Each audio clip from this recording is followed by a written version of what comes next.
You're watching Pyro Media Network.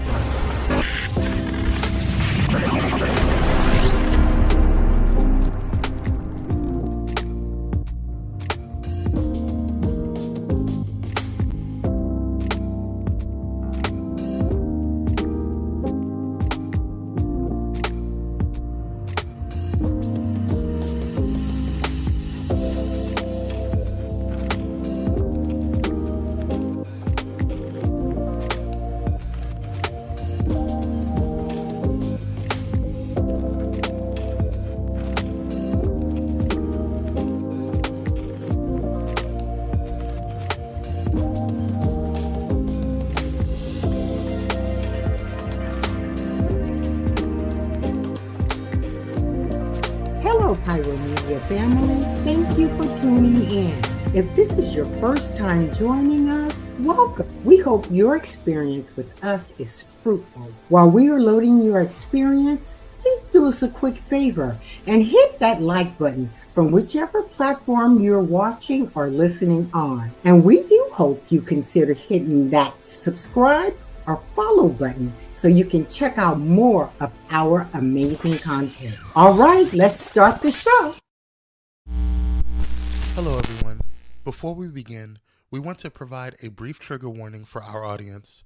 This episode contains discussions and content that may be disturbing or triggering to some viewers and listeners. Topics may include specific triggers such as violence, abuse, mental health issues, etc. Your well-being is important to us. If you feel overwhelmed or need to step away at any point, please take care of yourself.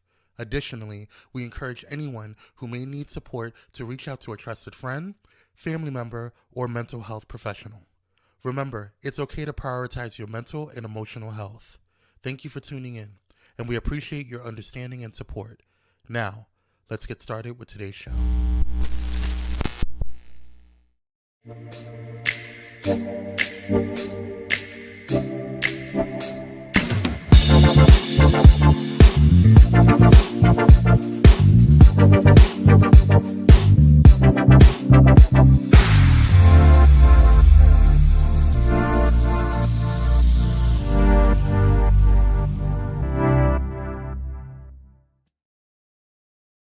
Hey, welcome family. It's been a minute. I have to admit, it's been a minute, but we're here. And we have an amazing show tonight. I know you saw the trigger warning, and I really do want you to prioritize your mental health. If there's something that's being said or shared that triggers you in any kind of way, just step away for a while. Take care of yourself. If you need to shut it down and maybe watch it at a different time, that's fine too. But today we are going to be talking about human trafficking. And my guest tonight is an amazing woman of God who is doing some great work. But first, I just want to say a couple things about human trafficking. Human trafficking is also known as human trafficking in persons is a crime that involves compelling or coercing a person to provide labor or services or to engage in commercial sex acts. The coercion can be subtle or overt, physical or psychological. Exploitation of a minor for commercial sex is human trafficking, regardless to whether any form of coercion, fraud, or coercion was used. And so tonight, I have an amazing woman who's here, who's been doing this work for a long time. And just to let you know who she is, her name is Tera Hilliard, and she is the executive director and CEO of the Grace Elliott Center, providing she was at one time, pregnant and parenting women with resources and support. She also served in varying capacities of the Salvation Army, and that's where I met Tera. I met Tera at the Salvation Army. I was working there during the summer. I was teaching high school, and I would work there during the summertime. We met, we hit it off, and we've been cool ever since. But right now, Tara is the CEO and president of Forgotten Children, Inc., which is a human trafficking organization whose mission is to rescue, restore, and educate and bring hope to victims of human trafficking and sexual exploitation. Since its inception in 2006, I told you she's been doing this work for a long time. FCI has provided outreach and support to more than 15,000 people. That's a lot of people. But the mission, and I love the mission. I want to read the mission before I bring Tara on. Their mission: rescue, restore, educate, and bring hope to victims of human trafficking and sexual exploitation. That is some deep work right there. And not only is it some deep work, it's some hard work and it's some dangerous work. Yeah, it's some dangerous work. So I want you to put your hands together. I want you to give God some praise and thankfulness for this woman who is really making great sacrifices in our communities to be a blessing, to go out into the highways and the byways and to help rescue our children. So I bring to the stage, or I bring to you right now, Miss Tera Hilliard. Come on in, Tera.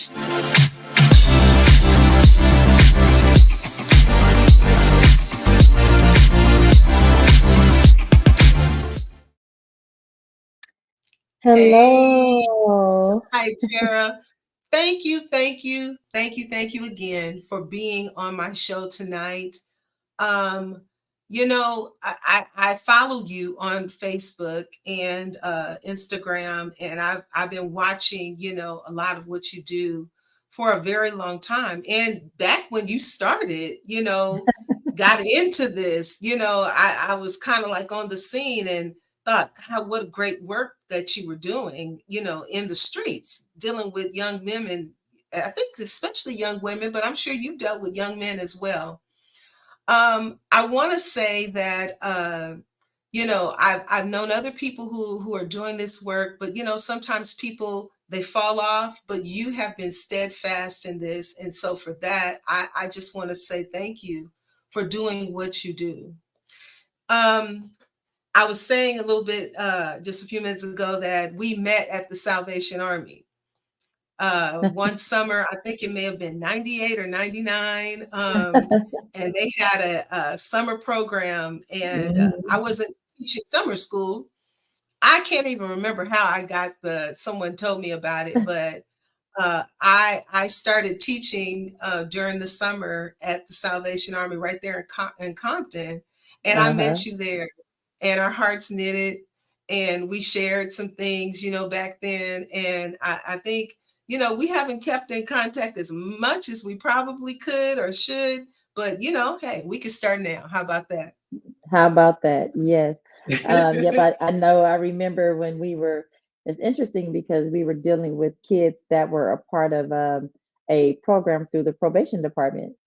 And back Yeah. then, I believe it set the stage for the work that I'm doing now because many of those Wow. children were involved with gang activity um, Mhm. they were youth that statistics showed that without proper engagement and things like that, they would get in trouble. And so, Yeah.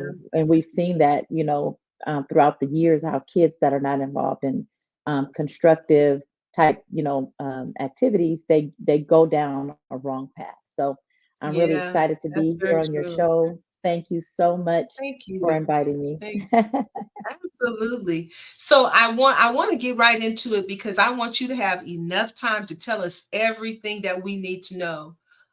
First of all, tell us about Forgotten Children. Yeah, so I am not the founder. People think that I am. The founder actually Mm. was Pastor Paula Daniels. When she founded Forgotten Children, she was not aware, like most people here in the United States, do not understand or believe that human trafficking is happening here. And I'll talk a little bit about that later as to why.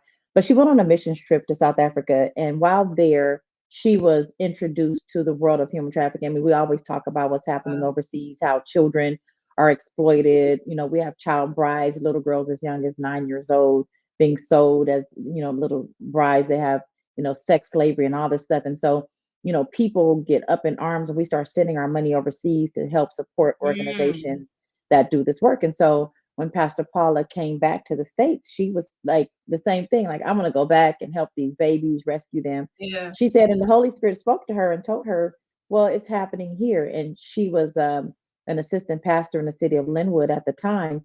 And when Mm, she came back, it was almost like she said that the Lord removed the scales from her eyes, and she began to see mm. right on Long Beach Boulevard in the city of Wow. Linwood, little girls as young as 12 and 13 were engaged in prostitution. And she was thinking, Mm. how did I miss this? And so she was older. She's 67 when she started the organization, Oh, Caucasian wow. woman, just with a heart for inner city community. And she set up a table with 2 chairs and would go out at 2 and 3 in the morning. And she said the streets would be riddled with little girls running across the street, jumping in cars, and that kind of thing. And so Forgotten Children was birthed out of her heart, that these babies were being forgotten, and that she couldn't understand that, why wasn't anything being done. And so she went on to open a drop-in center and in the city of Linwood, and a safe house called Rachel's House of Healing, after she encountered a 16-year-old girl that was engaged in human trafficking. And they were able to get her off the streets. They helped her, but she went back to her pimp, and he Mm, murdered her a couple of weeks after that. When they found out that mm. she was pregnant, he dumped her body in a dumpster. And Wow. so I can tell you story after story, but I came in and took over in 2015. Pastor Paula was ready to retire. So since 2015, Okay. I've been at the helm, running Forgotten Children. Wow. Wow. That's amazing. That I Yeah. mean, a table and 2 chairs. And so And with the some table and donuts. two Yeah. chairs, she would just have a conversation with the young women? She would have a conversation. And the thing that most people don't understand about human trafficking is that it's disguised as prostitution. So here in the States, the streets that we are familiar with that have high rates of prostitution is Figueroa, and then of course Long Beach Boulevard.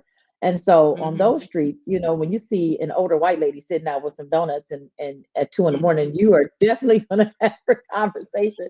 And so that, she looked like your grandma. And so she said they would come up like, Right. lady, why are you out here? And it Okay. gave her an opportunity to have a conversation. And so, um, interesting enough, the goal of the organization and the mission has not changed. In fact, when I got involved with the work, the Lord had given me Isaiah 61 as my scripture of launching into Mhm. this work prior to meeting her. Once I met her, the foundational scripture for this work is out of Luke 4:13, the New Testament scripture of Isaiah 61. And so our hearts were already knitted in the work. The Lord prepared the way for me to get into the Wow. work. So super excited about what we're doing. Wow. Wow. Wow. So that's interesting how she went abroad. She went to South Africa, saw this human trafficking happening, came Mhm, home and had no idea that it was actually happening right here on the United States soil. mhm, That's amazing. And it has been hidden. I mean, like you said, it is disguised as prostitution. And so you're looking at these women on the streets, men and women on the streets, and you're thinking, oh, they're prostitutes, and they want to be out there. mhm, The Lord dealt with me one day. My kids were in elementary school at the time, and the school was like off of Long Beach Boulevard in the city of Compton. And we mm, used to see, the ladies that would be out there. And then I remember one day I had stopped and went to the donut shop, and you have your own thoughts about what you see on the street. mhm, And one day I went to the donut shop. And when I say, there was one lady that would be out there all the time, and they called her Big Wig because she would wear these really big wigs. mhm, And I came face to face. I mean, like, I could feel her breath on me, and she could probably feel my breath on her with her. And when that moment happened in my life, it changed the way I saw her. She was a human being. I could Mm-hmm. feel the breath that God had given her, and I Mm-hmm. didn't see that situation the way, that I saw it Mm-hmm. before. And then to fast forward and know that this is happening with young children. I mean, Mm-hmm. as young as 9, 10, 11, and the 12, I think about my own kids. I think about my own children and what they were doing at those ages. They were playing with dolls and reading books, playing outside, riding Mm-hmm. bikes. And here these children are out on the streets, you Mm-hmm. know, Mm-hmm. being And that's and coerced, you really. yeah, well, you bring up a very interesting point, which is why, one of the things when we do trainings, we tell people that human trafficking is hidden in plain sight. And unfortunately, the church has been a huge barrier as to why many of the girls do not come forward. And now you mentioned men and boys, and they are trafficked as well. But Mm, victims don't come forward a lot of the times because of the stigma that the church places on them. I want to just go back a little bit to give some context to what human trafficking is and what it's not. We grew up in the time where, pimping was everything, right? I mean, there were shows, yeah, Pimp My Ride, there's songs about pimping. I remember in right. part of our training, we talk about Huggy Bear. Remember Huggy Bear was the pimp of the Yes, 80s. And, yes, and he had them ridiculous shoes and coat and fur coat. And so when you saw him, you knew he was a pimp. And so we all knew that pimps had prostitutes and, they were out there and they had a pimp and a woman who wanted to sell her body. Who am I to tell you you can't sell your body? And so it's that mentality that unfortunately we have here in the US, not understanding mm, that mm, pimps, um, anyone that forces you to sell your body is called sexual slavery. And so mm. the modern day term for a pimp is called a trafficker.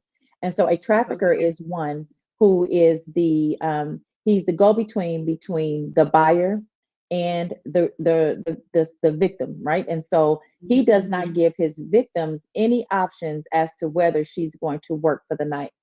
The difference between a woman, because I people argue with me all the time, and it just boggles my mind because this is what I tell them. They'll say, well, how do you know she doesn't want to be out there on her own? Like, who am I? You're judging. Number one, a victim of human trafficking doesn't have a choice. You said the definition when we first jumped off. The definition of human trafficking is force, fraud, or coercion. The second thing is that every single girl that you see or boy victim that's out there engaging in prostitution, if they have a trafficker, they have a daily quota that they must meet of either between Mm, $1,000 to $3,000 per day, 365. You don't have a choice. I've asked survivors, I'd say, what happens if you don't make your quota? And one girl said, honey, you didn't have a choice. Either you make your quota or you get beat. It's either one or the other. They do not get to keep any of the money. We have our resource and drop-in center in the city of Linwood, and we keep, mm. hygiene products and food and things like that because they can't be. So when you see those girls and them out there working and they look like they're having a good time, they are working to save their lives every day. That's number two. A person that's engaged in prostitution because she chooses to, she gets to keep her money. She doesn't have to give it over to anyone. She Yeah, clocks in, clocks out whenever she wants to. But here's the thing I tell people: name me a little girl that says, when I grow up, I want to be a prostitute. right, Show me somebody right, who says that. And I say, right. if there is someone engaged in prostitution or stripping or whatever, if you peel back the layers of her life, 9 times out of 10, you're going to find trauma or some trauma related Yes, incident in her life. And yes. so her body becomes the vehicle by which she uses to control her life. And so that's why in our Mm, mission, we deal with human trafficking and sexual exploitation because we yeah, understand that there will be young people that will put themselves um, out there, not because necessarily that they want to, but many of them do it out of survival. Some of them do it because they don't know any other way. But the wow. one thing I want to point out is that victims of human trafficking do not get to keep their money. In fact, I'm going to tell you a quick story. There was we have teams that go out and they do street outreach, and our teams came back and reported that they can hear a girl screaming at the top of her lungs, okay, okay. And the pimp was beating her in front of all the other girls to prove a point because she was talking back. Mm, Victims of human trafficking are stripped of their ability to make their own decisions. They're stripped of their ability to be free. They're stripped of their ability to have um, to have a say in their lives. And that's why this thing Yeah. is bigger than what we can imagine. Wow. Wow. Ooh, it's overwhelming, is what it Mhm, is. It really is overwhelming. Um, I had a question. So mhm, who is at risk? Who would you say is mhm, at risk the most? Who are the most vulnerable to mhm. this type of trafficking, or girls being out there on the street? Are they all the girls who've been kicked out of their homes? They ran Mhm, away? I mean, mhm. how does it happen? Yeah, so that's a good question. So the average age a person is groomed into human trafficking is between the ages of 12 and 14. And so when you think about, Mm, that's that middle school age. I was talking to someone recently and they mentioned um, that they had a victim that was 10. And so mm, you also have many of them are coming out of the foster care system, yeah, single family homes. They're part of the LGBTQ plus yeah, community. They're yeah. runaways. They're that transition age youth that, they transition Mm, out of foster care, but they don't have anywhere to live or anywhere to go.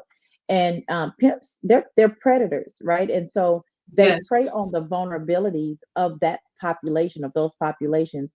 If you are being isolated, if you are a person that doesn't have anybody checking for you or coming to help and to rescue you, you are a prime candidate. And we know with the foster care Mm, system being the way that it is, you have a lot of kids that are running away in and out of group homes and foster yes, homes. And so they yes. unfortunately land in the hand of a pimp that makes them all kind of promises that unfortunately they don't realize are just lies. And so I tell parents this also, be mindful of what your children are doing online because they're being groomed Mm, online. Traffickers will befriend your kids online disguised as a 14, 15-year-old boy having conversation because now remember, Kim, I think you and I both have kids around the same age in their yeah, 30s and stuff. And we taught our kids that they don't talk to strangers, right? You don't talk to a right, stranger, don't talk to the man in the right. van, don't talk to nobody offering you candy. Well, guess what? The internet makes everybody that use approve your friend. Instagram, everybody's your friend. Yep, Facebook, everybody's your yep. friend. TikTok. So when you tell your kids, do not talk to strangers, they go, I'm not, this is my friend. Exactly. Exactly. That is so true. And kids think, because people on online, and I think too, that there are some kids who have some social anxiety, dealing with people in person. They don't have friends. And perhaps those kids are vulnerable as well because then they get online, and people are, you know, telling them how wonderful they are, how cute, how beautiful, and then, Mhm. you see it on TV where they're meeting up with these children. I saw Yeah. something on Instagram the other day where this young man had given someone on Roblox his Hmm. home address, and And the that guy man showed up. pulled up. He Yes, sure I did. saw that. I saw that. Yeah. Yes. And Hmm. and it was just amazing. Well, you know what? Let's go to a commercial now so we can really get into this and we don't have to make it, have any more breaks because this is so good. So we're going to go to a commercial and we'll be right back.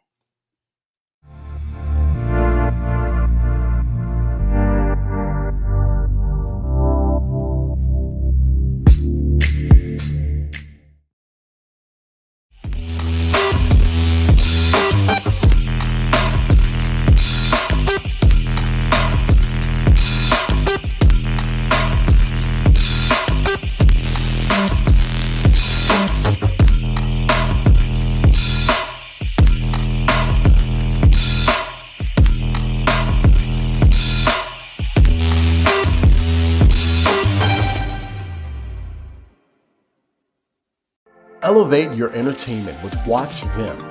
Discover the ultimate online streaming destination. Get an auto-renewing monthly subscription for unlimited content on all devices. Join us in supporting a Black-owned streaming platform that brings top-tier entertainment. Let the streaming excitement begin at Watch Vim, your seamless experience for endless entertainment. Stream online or download the Watch Vim app now. Are you ready for enlightening conversations that transcend boundaries? Get ready for Conversations with Clergy, brought to you by the HIV Vaccine Trials Network. In partnership with the world's largest publicly funded international collaboration, the HVTN is dedicated to evaluating vaccines to prevent HIV and COVID-19. But their impact doesn't stop there. The HVTN is at the forefront of advancing vaccinology, social and behavioral sciences, statistics, immunology, and even contributing to the research on tuberculosis and COVID-19 vaccines. By supporting Conversations with Clergy, the HVTN not only brings you thought-provoking discussions, but also contributes to the global effort to combat infectious diseases. Tune in, stay informed, and be a part of the change. Conversations with Clergy, supported by the HVTN, empowering conversations, empowering lives. Join us in this journey of knowledge, understanding, and progress. Conversations with Clergy, proudly brought to you by the HIV Vaccine Trials Network, because together we can make a difference.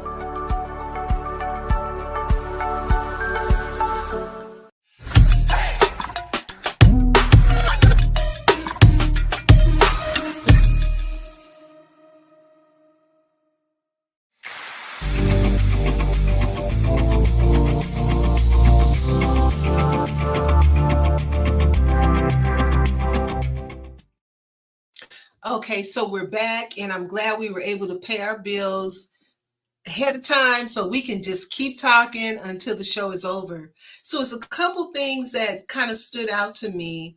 One, you were talking about the age group and the most vulnerable people. Tell me a little bit about how immigrants are part of this vulnerable group of people who are trafficked, because I work with I work with a company who we provide housing, temporary housing for children who cross the border. And so I hear a lot of terrible stories about things that happen to them when they're making that trek to come across the border. And I'm talking about kids, not just from Mexico, but everywhere. We have kids from Africa, China, Russia, South America, everywhere. And I have heard some really horrible stories about the things that happen to them as they're making that trek across the border. Yeah. So interesting enough, we don't deal with immigrants too much because our primary demographic are African American women between the ages of 18 and 30. Not because we don't and we won't, but it's Right. just how we're stationed. However, we have just launched a new initiative. We have a Spanish outreach coordinator. Due to what you just mentioned just now, we recognize and we've been paying attention to what's happening across the border, and we hear the stories as well. And unfortunately, because so many of them are afraid of being deported, that when they get here, Yeah. no one talks about the fact that they've been trafficked or they have a trafficked, family member. But I have a interesting story. So we have a youth ambassadors program that goes into schools teaching prevention and intervention programs to youth between the ages of 13 and 18. This year, we worked with a deaf school for the very first time. Never ever worked with a deaf school. It was really, really good. And so the principal called us immediately after it's 8 weeks after we launched our last class. And she said, "You're not going to believe what happened." She said one of her students was on Instagram after completing our class. And because of what he learned, he saw one of the students that was a student there at the school, saw some new pictures of her on Instagram, but it just didn't look right. Went to the principal and said, "I think she's being trafficked." Long story short, principal does some investigation. Her and her family were here illegally. They were hiding out from the coyotes that brought them here. And she had been trafficked and they were in hiding. And so the pictures that were posted of her were posted by them. And so it got really involved. Police were called and everything. But the principal called us because she said, had he not gone through the training, he would not have recognized that this student that he's sitting with every day was being trafficked. And so, I really believe in education. The Bible says my people perish for lack of knowledge. And I believe Yes. that education and awareness is critical if we're going to continue to combat this issue. We need to train children on how to identify signs of if you're being groomed, because unfortunately kids like gifts and bling and things like that. And so when Yes. somebody can offer that outside Yes. of your family, oh, you definitely are going to say yes. And you don't Mhm. understand that you're dancing with the devil. So all of our programs Right. are designed to raise awareness among our youth. The other thing is we Yeah. launched a new church initiative, also training churches on how the church should be the number one responder to this issue. And many of the Wow. girls, believe it or not, when we're on the streets, we offer prayer. We have little Yeah. bags that we give them. They have angel pens in them. The girls will put the angel pens on because they feel like angels are protecting them. And Mhm. then we'll say, would you like to go to church? They'll say no because of how they're treated when they get to church. So our church Mhm. initiative is designed to train church leadership on how to respond when that girl walks into your church with nothing on, how you can be Jesus with skin on in that moment versus ushering her to a room and fussing at her about what she has on. I think we got to do a lot better as a community, especially as a faith community, and how we treat victims of any kind, but especially those of human trafficking, because we just look at them as prostitutes, and you ought to know better. Even, I've heard older women say, since they've gone through our training, they no longer look at them as like, girl, you ought to know better. They're now praying. I tell people all the time now, pray for Right. her. She's somebody's daughter. What if it was your daughter, your Yes. granddaughter, your Yes. niece? Yes. you know and we get calls from family Yes. members all the time whose girls are missing, and that's another thing, Kim. Why are we not talking about the missing black girls, the black children that are missing? Why aren't we talking about it? You go down Figueroa and I guarantee you're going to find some of those missing children on Figueroa. Yeah, yeah, you're right. And I was getting ready to ask you, that was the second thing that really struck me when you mentioned earlier, you talked about the church and how, these young people, they don't even want to be bothered with the church because of the stigma, that the church holds for them. I want to know, how do we as a church, and I can't speak for other churches, but I want to know, and maybe this is a conversation we'll have a little later, um, but I want to know how my church can get involved with assisting in this area, because I think the awareness is really the most important thing, because I know for sure that we have all seen some kids out there being trafficked. Hmm. I used to be a social worker for a hospice company. And so I would, some of my areas would be like out in San Bernardino. And I remember one day I was driving down this street, a main street, and I saw it was something that just looked weird and strange and out of place. So I saw this really young looking girl, teenage girl. First of all, it was a time where kids should be in school. And I'm looking at her, and she's standing kind of near a corner, but in the middle of the street, in the middle of the block. And then down the block some, I'm looking, and down the block some, I see this big buff guy with jewelry on. He didn't look like Huggy Bear. He looked Mm. like the guy that, you may see, next door, or he looked like the guy who you may see in the mall, or, somewhere common like that. And I looked at him, then I looked at her, and I was like, "Oh my God." So one of my Hmm. questions was, what does a layperson, what would I do? What would be a course of action for someone like me who's not part of an organization? But what should I do to, or what could I do if I see something like that? Hmm. Number one, don't do anything. I tell people all the time, which is why we train anyone that wants to go out to the streets. We have a specialized training. You have to remember that if you get involved, you're disrupting his business, literally. And so Yeah, we have had told people to stay out, of it. But I saw her and she wanted my help. And at that moment, maybe she does want your help, maybe she don't, but out of fear, she's not going to let you intervene. That's number one. And you'll get yourself in trouble and get her in trouble. That's yeah, the first thing. The other thing is that, I tell people you can call, Crime Stoppers, or you can call like the tip line, and they take tips. So you can say, hey, you know what? I see something that looks very suspicious, and I think that Mm, you guys should come out and do something. And I can, share that number. But the other thing is pray. I think that yeah. I believe that prayer is the catalyst that can change any situation, even in that moment. Mm, I believe in the power of prayer. I know that may sound cavalier, but I tell you, it's the greatest weapon that we have if we use it. The problem is we yeah. don't use it, and so we leave situations like that. Oh well, she gone with that man. Somebody will come along and help her. But you pray, we may be the people God sent to help her. You just never know how that's going to work out. And then going back to you Yeah. asked the question about how can your church get involved. Like I mentioned, we launched that. We call it the Care Ministry Initiative. Is that we come in and we train you on how to have a care ministry within your church, specifically for situations like this, and not just for human trafficking, but also for homelessness. There are women that will, wandering off the street and they're homeless and they need immediate care. So what we do is we help you establish a care ministry where you train leaders and liaisons within the church, and they're the ones that will Okay. respond to the needs of those people.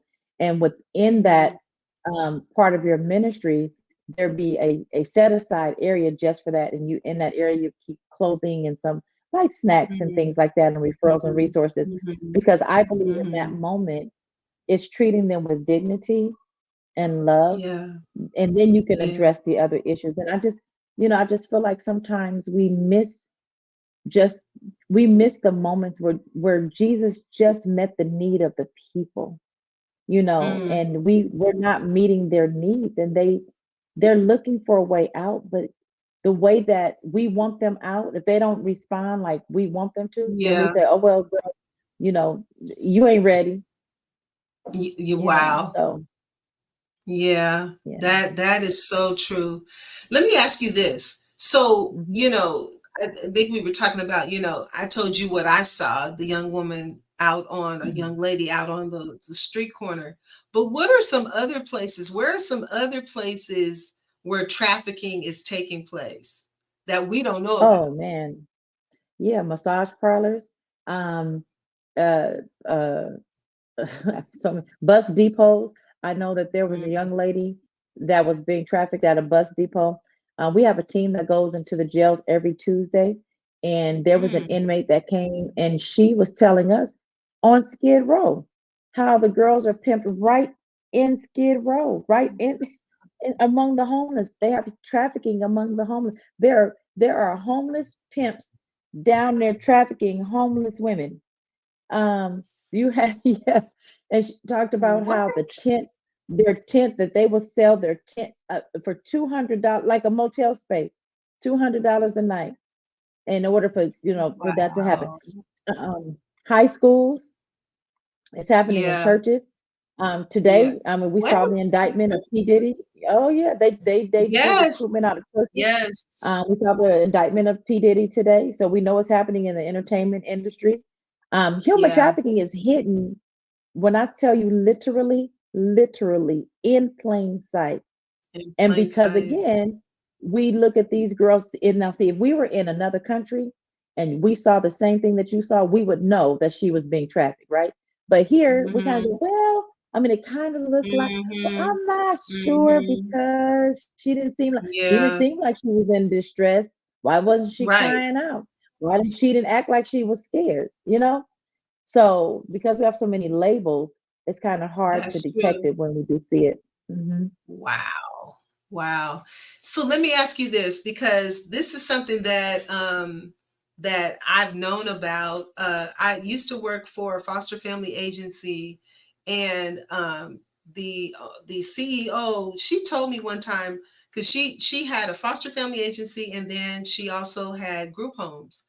And so she was telling me how when she originally started the group homes, she originally had girls. She said Hmm. she had girls. She said, but she had to shut the girls of the female group home down because of the trafficking. She said Hmm. there would be the traffickers would just hang around the area, be in the neighborhood. They would be at the schools, and so many of the girls who were in, in that group home were being trafficked. And not just that, they would actually have girls who would come to the group Recruiting. home To recruit. recruiting. Yeah. Yes, Yeah. recruit. Yeah. And so tell me more about this peer recruitment. I mean, I hear a lot about that. Yeah, I am. So I have a 16 and a 15-year-old. I don't know if you know, I went backwards and had two more children. so, and so it hits a little different now, and especially with the work that I do. Yeah. But I'm still very old school, and so I believe that parents should know who their children's friends are and know the families, because you had asked earlier about like where's trafficking happen. We have had situations where there was a family of traffickers, mother, son, and his girlfriend. There are families that use their children to be peer recruiters for trafficking. And so I believe that parents should be involved. And so, one of the ways that, is that peer to peer, of course, in the foster care system, at school, girls disguise themselves. They befriend, the girl at the school that seems like she may have a little low self-esteem, or maybe, she doesn't have a father that's, not in the home, or maybe her mom works at night. Single moms, they have to make money. And so oftentimes they're working, different shifts, and they're thinking that their kids are home. So any type of vulnerability that kid has makes them vulnerable, to traffickers. And let me just say this much. The reason why traffickers will use other teens to recruit is because he knows that maybe she won't trust him, but she'll trust her. And one of the things, unfortunately, and Kim, you're a social worker, about trauma bonds. A lot of these girls Yes. are so intertwined with these traffickers through Yeah. trauma.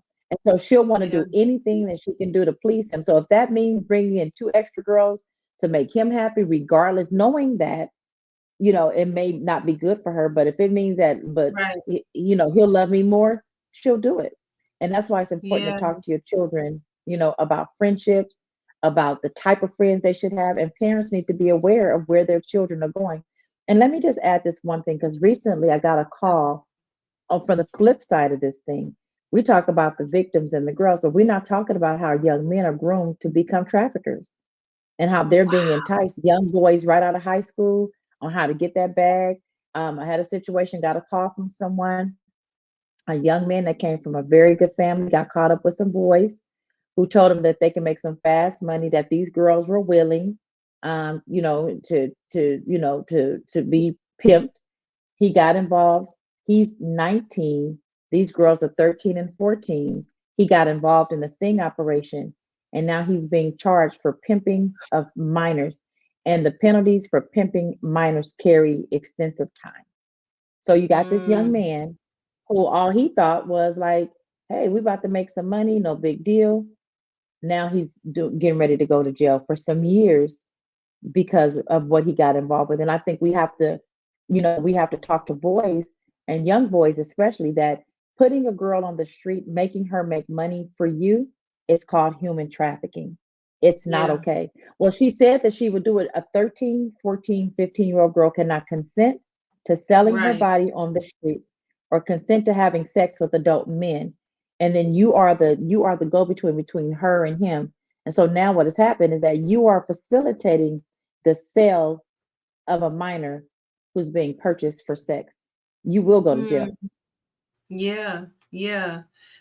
So who are these men that are purchasing sex from these young girls? Who are these people? It's Uh, the men we go to church with, the men we work with. We used to do, now here's what's funny. We used to do sting operations with the Compton Sheriff's Department. And so we were victim services. And I remember we're sitting in the room waiting. So what would happen is that they'd have decoys that would, be dressed as prostitutes, and, they set them out and the men try to buy them and things like that.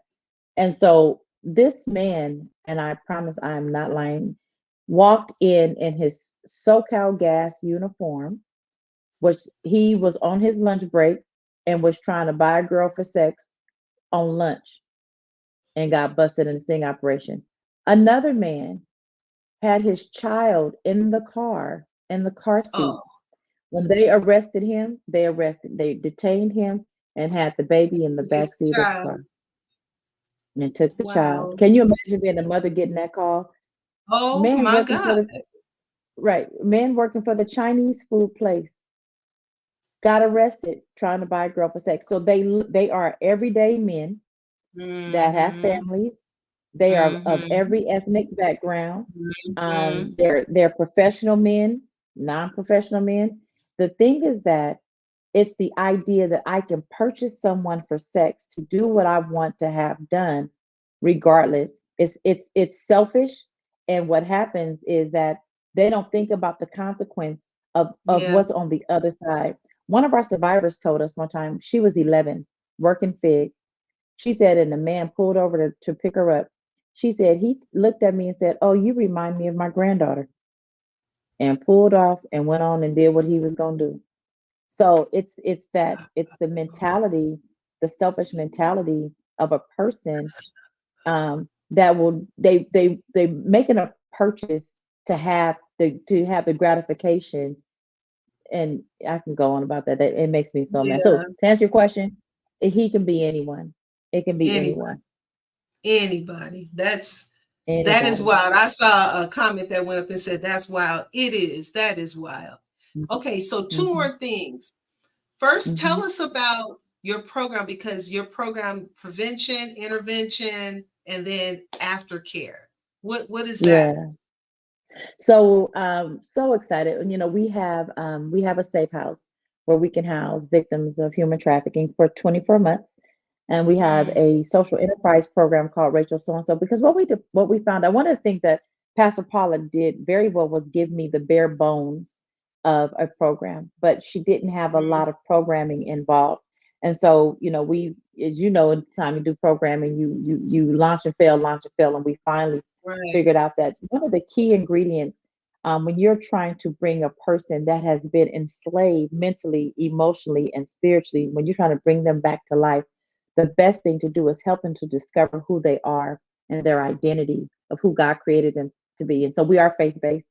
And so everything we do is with the love of Jesus. Now, you don't have to be a Christian to be in any of our programs, but the mm-hmm, basic foundation of our programs is biblically based. And so we take the principles of the Bible to help these young people reclaim their lives and discover their purpose. right, Kim, we had a girl that came to our program who was an artist that had never went to school, and she painted a whole mural on our bedroom wall.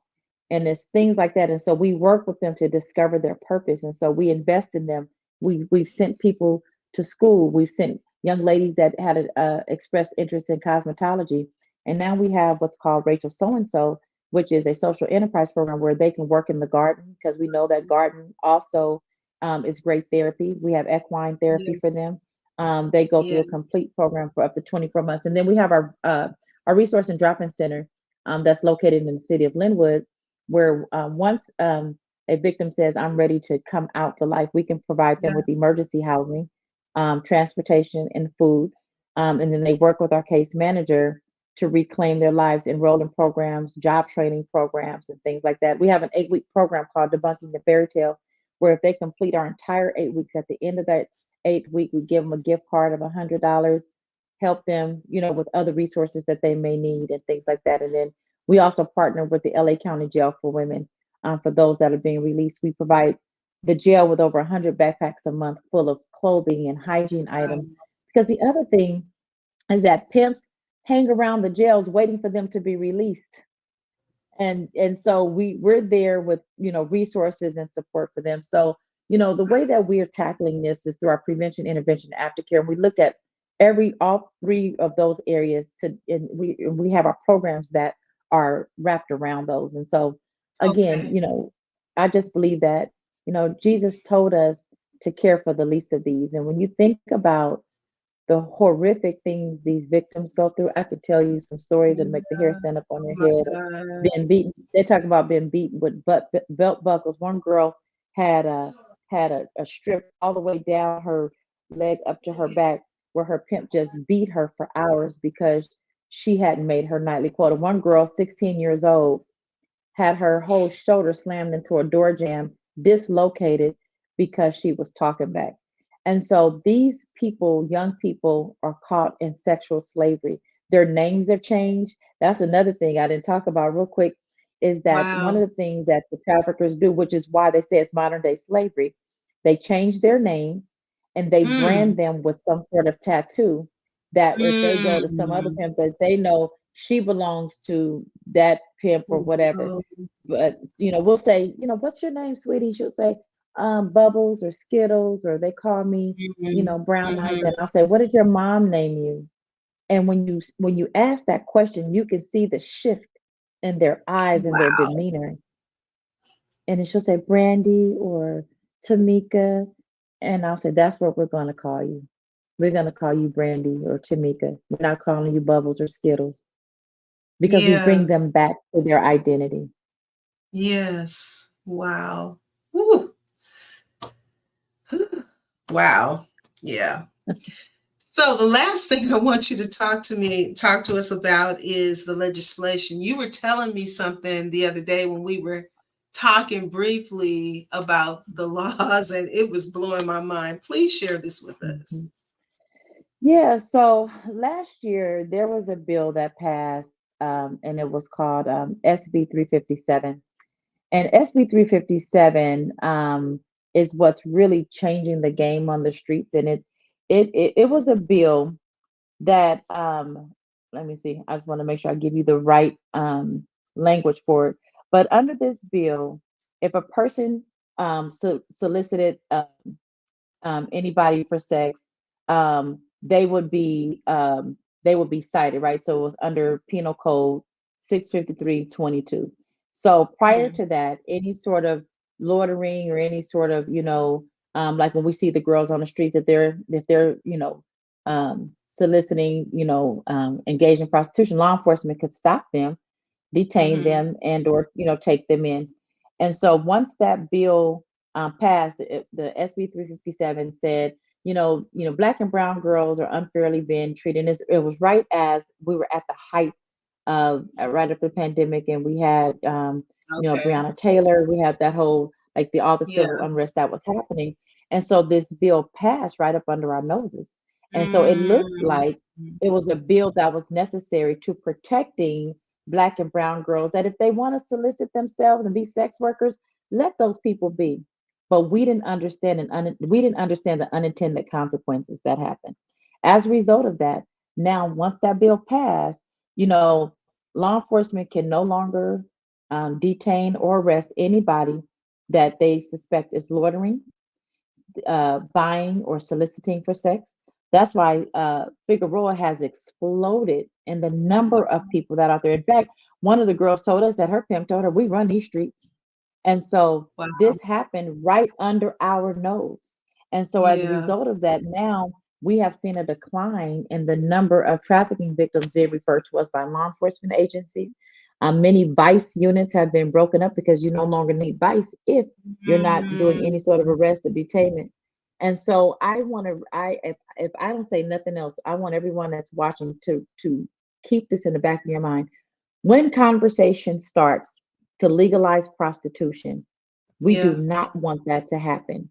You do Right. not want to legalize prostitution. We think it will solve a problem, but it doesn't. And so Yeah. many countries that have had the legalization of prostitution, they've seen an increase in violence against women, murders Yeah. against women, sexual assaults, and things like that. If prostitution becomes legalized, the unintended consequences behind that will be massive. And we don't understand it. Right now, prostitution in the state of California is still illegal. However, there are Okay. laws that are in place that preclude law enforcement from being able to get involved if they see, anything looking like, the sale or prostitution or things like that. And so that's why you're seeing such an explosion of the Mm. girls on the streets. And so law enforcement just drive right by it. They can't stop it. They can't do anything about it. So you have half-naked girls literally living among the community, and children are walking to school every day, stepping over used condoms and needles and things like that. And so a couple of weeks ago, back in August, we did a program called Safe Passage, where we actually went out to the streets and cleaned FIG. We swept up used condoms, needles, about 55 volunteers. We hit the streets with LAPD because we believe that children have a safe passage to go to school. Yes. So yeah, so that was Senate Bill Wow. 357. So pay attention. I know we're all focused on the presidential elections, but no one's talking about all the other initiatives Yes. that's under that we will miss Right. because we are so busy focused on the presidential election. So pay attention to anything is that so looks like true. it's legalizing sex work. Yeah. Yeah. Wow. Well, Tera, you have given us so much in this short period of time that we have a lot to think about and to consider. And I definitely want to, do something with you, as far as our ministry is concerned. We have a women's ministry, and I think this would be something great for us to really kind of connect with. But I want to thank you. First of all, thank you, Kwame, for putting that up there. For more information about Forgotten Children, Inc., please visit. That's the website there. And I went on the website. Please, audience, visit the website. Visit the website. I mean, it will bless you. It'll make you cry a little bit, but it's going to bless you because there's so much that these are human beings. These are real people. And when you hear a real person talking about their experience, there's nothing like it. Nothing like that. So thank you, Tera. I so appreciate you taking the time out of your busy day to be here with me. This won't be the last time because this is a subject matter that needs to be repeated over and over until we are all aware of what's happening in our streets. So thank you. We appreciate you. And like I said, you all go to the website. You can donate. You can assist, whatever it is that they're allowing folks to do as it relates to Forgotten Children, Inc. Please go ahead and visit. And like they said, their mission, put it back up, Kwame. Their mission is to rescue, restore, educate, and bring hope to victims of human trafficking and sexual exploitation. So thank you. Thank you. It'll be our last time. We're definitely going to push this show and try to get it out, and share it as much as we possibly can so that people will know about the great work that you're doing. So thank you again. Thank you.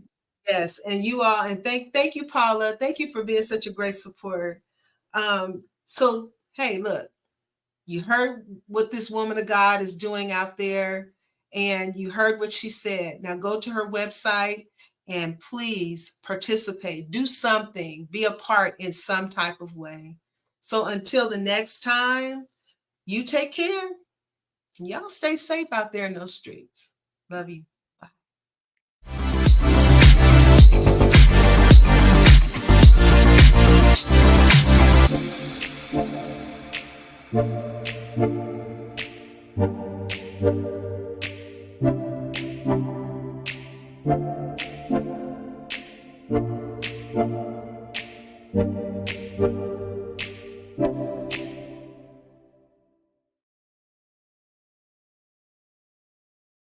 Thank you for watching Pyro Media Network. For more information, please visit pyromedianetwork.com.